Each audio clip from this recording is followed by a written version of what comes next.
Muy buenas noches, amigas y amigos de la Universidad Privada Franklin Roosevelt. Les saluda su amiga Edith Villanueva Vargas del grupo denominado Farmacéuticos Comprometidos con la Salud de la Población. Ahora mostramos nuestro proyecto de responsabilidad social, donde vamos a hablar de un tema muy importante que se trata de educación sanitaria. Para ello contamos con la presencia de una amiga y compañera mía, Fiorella Torres. Buenas noches, Fiorella, ¿qué tal? Hoy quisiéramos saber del COVID-19 que perjudica a todo el mundo. Quiero que nos expliques. ¿Cuáles son los síntomas de la COVID-19? Muy buenas noches, Edith, y buenas noches a todos los oyentes.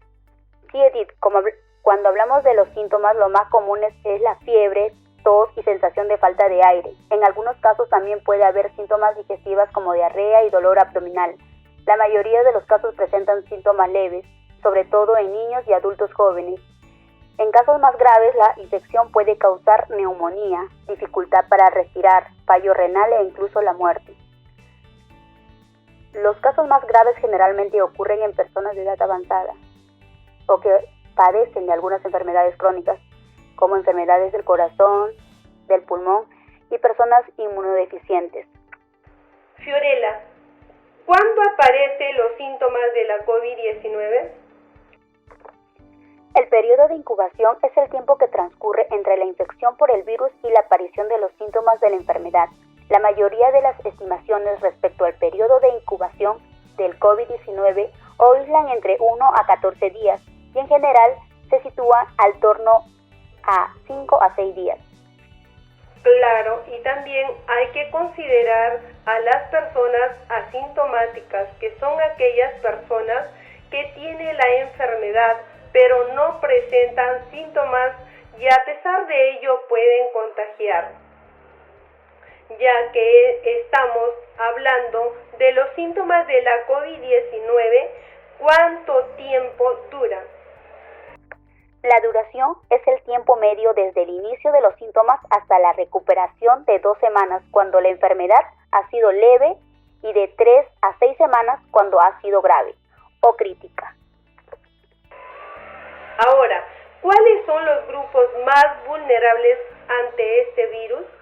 Los principales grupos vulnerables son las personas de mayor edad de los 60 años, hipertensión arterial, diabetes, enfermedades cardiovasculares, enfermedades pulmonares crónicas, cáncer, inmunodeficientes y el embarazo, por el principio de precaución. Teniendo en cuenta todo lo mencionado, ahora queremos saber cómo se transmite el nuevo coronavirus.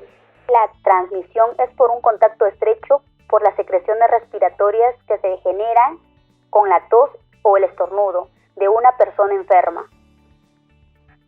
Su contagiosidad depende de las cantidades de virus en las vías respiratorias. Estas secreciones infectarían a otra persona si entran en contacto con su nariz, sus ojos o boca. Parece poco probable la transmisión por el aire a distancias mayores de 1 a 2 metros. El riesgo de contraer el COVID-19 de algunos que no presentan ningún síntoma es muy bajo. Sin embargo, muchas personas que contraen el COVID-19 solo presentan síntomas leves. Esto es particularmente cierto en las primeras etapas de la enfermedad. Por lo tanto, es posible contagiarse en algunos que, por ejemplo, solamente contengan una tos leve y no se sientan enfermos. Se están realizando investigaciones en curso sobre el periodo de transmisión del COVID-19 y se obtendrán datos más detallados sobre esta cuestión. Y Fiorella, ¿es posible volverse a contagiar por el virus tal y como dice, no existe evidencia suficiente que nos pueda afirmar que nos volvamos a contagiar? Sin embargo, aún debemos tener cuidado. Actualmente no existe evidencias suficientes que permita afirmar que una persona que ha pasado la enfermedad pueda volver a contagiarse. No obstante, en infecciones causadas por el virus similares como el SARS, se observó que los pacientes afectados desarrollaban inmunidad frente a la enfermedad, al menos a corto plazo. Sin embargo, ha descrito casos de pacientes infectados por coronavirus que volvieron a dar positivo a la test de una vez fueron dadas de alta. Esto es probable deberse a errores de la muestra o a pacientes con recuperación prolongada que permanecen asintomáticos. Ya que nos mencionaste sobre el SARS, ¿es lo mismo el SARS y la COVID-19? Compañera Edith, la respuesta es no. El genoma del virus que causa el COVID-19 y el del responsable del síndrome respiratorio agudo severo, SARS, son similares, pero no iguales. El SARS es muy letal, pero mucho menos infeccioso que el COVID-19. Desde el 2003, se han demostrado brotes del SARS en ningún lugar del mundo. Al parecer, el SARS no ha registrado ningún brote desde el 2003, pero es importante resaltarlo. Bueno, Fiorella, ¿existe un tratamiento para el COVID-19? No existe un tratamiento antiviral específico, pero se están empleando ensayos clínicos diversos fármacos antivirales y antipaludíticos, entre otros fármacos que se han demostrado ciertas eficacias. Por lo tanto, es importante recordar la recomendación de no adquirir nunca medicamentos que se puedan anunciar por el tratamiento o prevención del COVID-19.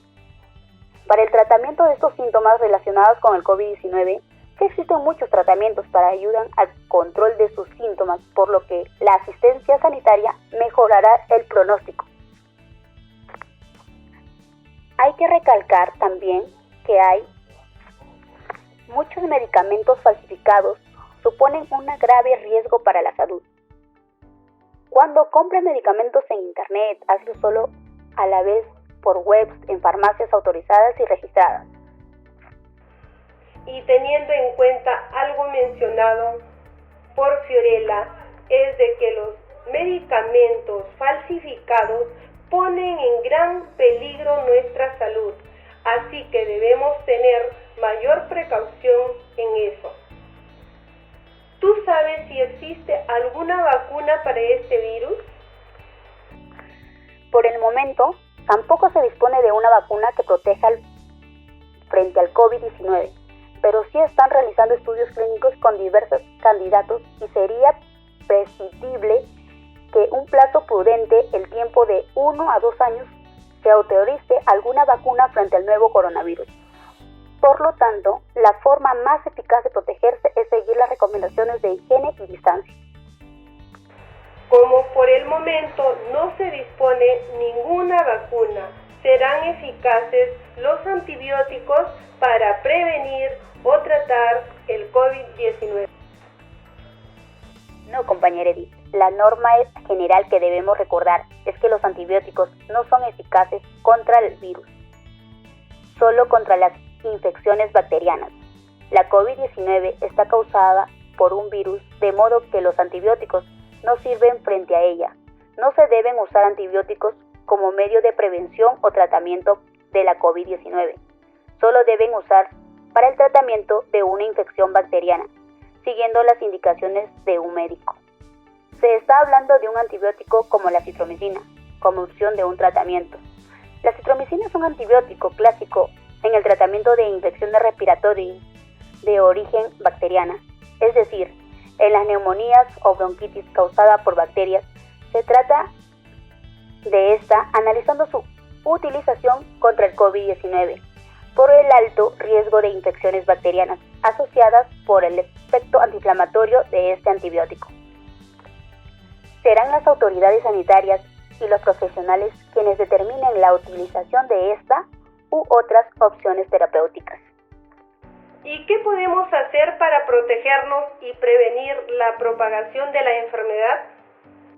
Las medidas de protección individual frente a las enfermedades respiratorias incluyen higiene de manos especialmente después de contacto directo con personas enfermas u objetos de su entorno. Y eso se preguntarán el por qué. Lavarse las manos con agua y jabón o usando una desinfectante a base de alcohol mata los virus que puede haber en sus manos. Al toser o estornudar, cubrirse la boca y la nariz con el codo, flexionando o con un pañuelo desechable, el cual debe desecharse tras su uso. ¿Por qué? Porque mantener una buena higiene respiratoria contribuye a proteger a las personas que nos rodean, no solo de las transmisiones del COVID-19, sino de otras enfermedades como el resfriado y gripe. Evitar la proximidad con personas infectadas o desconocidas que pudieran estarlo. Mantener la distancia de seguridad mínima de 1 a 2 metros. Evitar tocarse los ojos, la nariz y la boca, ya que las manos facilitan la transmisión de uso de mascarillas. Claro, amigos oyentes, no hay que pasar por alto lo mencionado por nuestra amiga Fiorella, ya que esto podría evitar el contagio. Y por ello debemos mantener distancia con las personas y tener una mayor higiene. Hablando de higiene, ¿cómo sería la manera correcta de lavarse las manos? El lavado de manos debe realizarse durante 40 segundos a 1 minuto. Se recomienda seguir las siguientes secuencias: mojar la mano con agua y aplicar suficiente jabón. Frotar las palmas, frotar los dorsos de las palmas, lavarse los dedos a dedos, aclarar con abundante agua y secar con una toalla de un solo uso. Muy bien, Fiorella, muchas gracias por acompañarnos el día de hoy. Estoy muy agradecida por el conocimiento que nos has brindado a mí y a los oyentes, y también por los consejos que son muy importantes mantener y seguir al pie de la letra estos protocolos, porque al cuidarnos nosotros cuidamos a nuestros seres queridos y a nuestro hogar, a nuestros vecinos. Muchas gracias por todo, Fiorella.